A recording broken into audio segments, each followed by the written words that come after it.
दोस्तों, मेरा नाम है विजयराज चौहान और मैं आपसे रूबरू हूँ भारत-पाकिस्तान की सीमा पर बसे एक छोटे से खूबसूरत शहर गंगानगर, राजस्थान से। अपने इस चैनल पर मैं आप सबका स्वागत करता हूँ। यहाँ पर आप मेरे लिखे नाटक, उपन्यास और कहानियाँ मेरी आवाज़ में सुन सकते हैं। दोस्तों, चलिए शुरू करते हैं आज के उपन्यास को।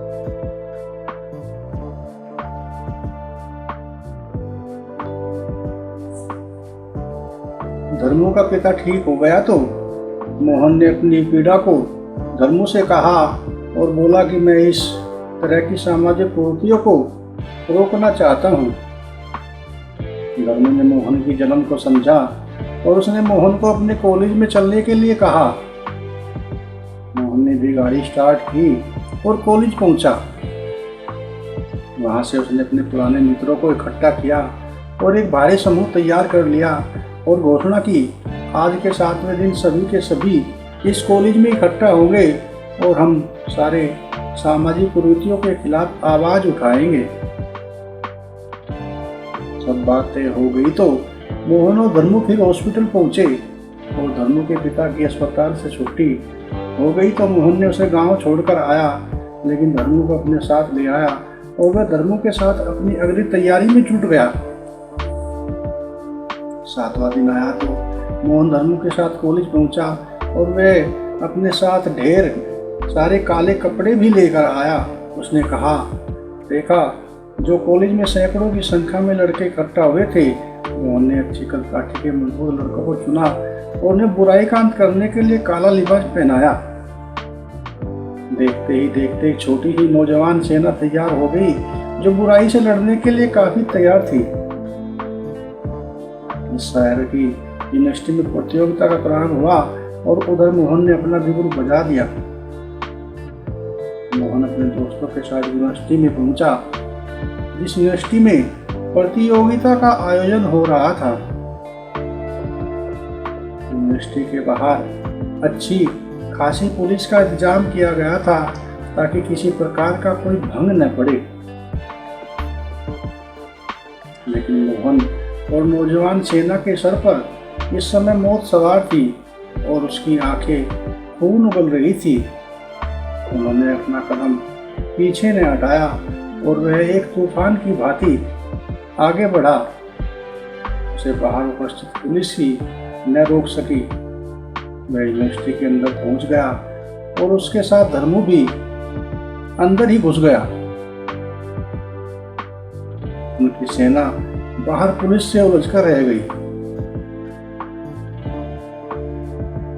मोहन धर्मू के साथ अंदर पहुंचा तो देखा कि प्रतियोगिता का समापन होने वाला था और बहुत सी लड़कियों में से एक लड़की के सर पर ताज रखा हुआ था। मोहन ने ध्यान से देखा तो वह वही लड़की थी जो कभी मोहन के साथ कॉलेज में पढ़ती थी और जिसका नाम गीता था। गीता ने मोहन को देखा तो उसने भी ऐसी नजरों से घूरा मानो सामने कोई जन्मजात दुश्मन आ गया हो। लेकिन मोहन ने उसकी तरफ ध्यान न दिया और उसने लड़की पर एक उड़ती सी नजर डाली और वो तोरिया सिकोड़ते हुए मंच पर जा खड़ा हुआ। सामने बैठे लोगों ने जब मोहन को मंच पर देखा तो उनमें खलबली सी मच गई। लेकिन जब मोहन ने कहा कि आप लोग बैठे रहिए, मैं आप लोगों को परेशान करने न आया हूँ, तो लोग शांत हो गए और पूरे हॉल में सन्नाटा सा छा गया। मोहन ने सामने उपस्थित लोगों पर नजर डाली तो देखा कि बहुत सी औरतें, लड़कियां, पुरुष, बुजुर्ग और नेतागण बैठे हुए थे। मोहन का जी इस समय चला जा रहा था, लेकिन फिर भी वह शिष्टाचार की सीमा का पालन करते हुए हाथ जोड़कर बोला,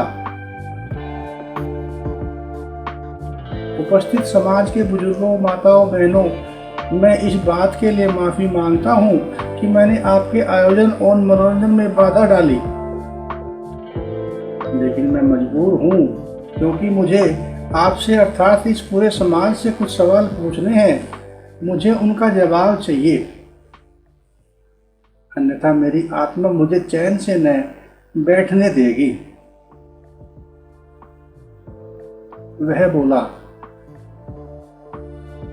भारत के लोगों में आपसे पूछना चाहता हूँ कि भारत की भूमि सबसे पवित्र भूमि है, और इस बात को मैं नहीं अपितु इस देश की हजारों सैकड़ों साल पुरानी संस्कृति और इतिहास भी कहता है।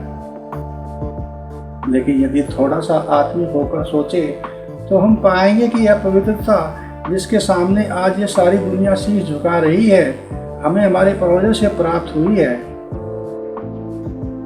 क्योंकि उन लोगों ने एक ऐसी सभ्यता और संस्कृति पैदा की थी जो पूर्ण रूप से हर प्राणी के लिए पवित्र थी।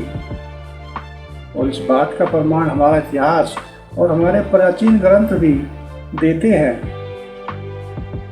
उन लोगों ने समाज में हर एक प्राणी को एक स्थान दिया हुआ था कि इसने उस स्थान से वह प्राणी पूर्ण रूप से खुश था, और अपने उस स्थान पर रहते हुए भी वह अपने धर्म का पालन करते हुए आत्मिक रूप से देश, समाज और सृष्टि की निस्वार्थ सेवा करता था।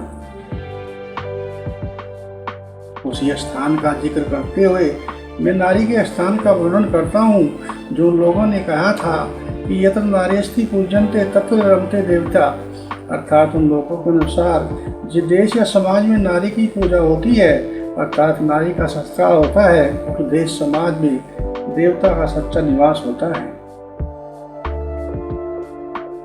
लेकिन अरे वो देश के लोगों, मुझे बताओ तो सही कि क्या तुम आज वास्तव में नारी को वही सम्मान प्रदान कर रहे हो जो तुम्हें तुम्हारे पूर्वजों ने बताया था?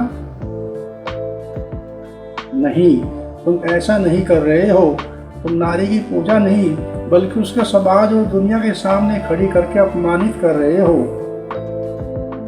तुम नारी का अपमान कर रहे हो। तुम देश की सभ्यता और संस्कृति का अपमान कर रहे हो।